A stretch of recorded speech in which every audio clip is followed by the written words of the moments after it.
السلام عليكم ورحمة الله وبركاته. الفرق بين الجنة والجنة والجنة மூன்று வகையான ஹரக்காத்துகளோடு வரும் பொழுது அதற்கு என்ன அர்த்தம்? அல் ஜன்னத் பி ஃபத்ஹில் ஜீமி தாருன் நஈம். ஜன்னத் என்றால் இன்பமான வீடு. அல்லாஹ் குர்ஆன்ல சொல்றான், வல்லதீன ஆமனு வ அமிலுஸ் ஸாலிஹாத்தி உலாயிக அஸ்ஹாபுல் ஜன்னதி ஹும் ஃபியா காலிதுன். ஈமான் கொண்டு நல்லமல் செய்தவர்கள் சொர்க்கவாசிகள், அவர்கள் அந்த சொர்க்கத்திலேயே நிரந்தரமாக இருப்பார்கள்.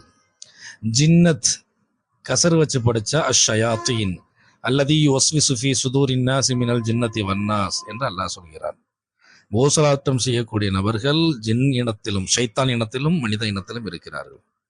அல் ஜுன்னத், ஜுன்னத் என்றால் அல் விகாயா அவிஸ் சித்ர், தடுப்பு அல்லது கேடயம் என்ற அர்த்தத்தில் வரும். இத்தகது ஐமானகும் ஜுன்னத்தன் ஃபஸத்து அன் சபீலில்லா. அந்த முனாஃபிக்கீன்கள் தங்களுடைய பொய்யான சத்தியத்தை கேடயமாக எடுத்துக்கொண்டு அல்லாஹ்வுடைய பாதையை விட்டு தடுக்கிறார்கள் என்று அல்லாஹ் கூறுகிறான். ஜன்னத் என்றால் சொர்க்கம், ஜின்னத் என்றால் ஷைத்தான், ஜுன்னத் என்றால் கேடயம். அஸ்ஸலாமு அலைக்கும் வரஹ்மத்துல்லாஹி வபரகாத்துஹு.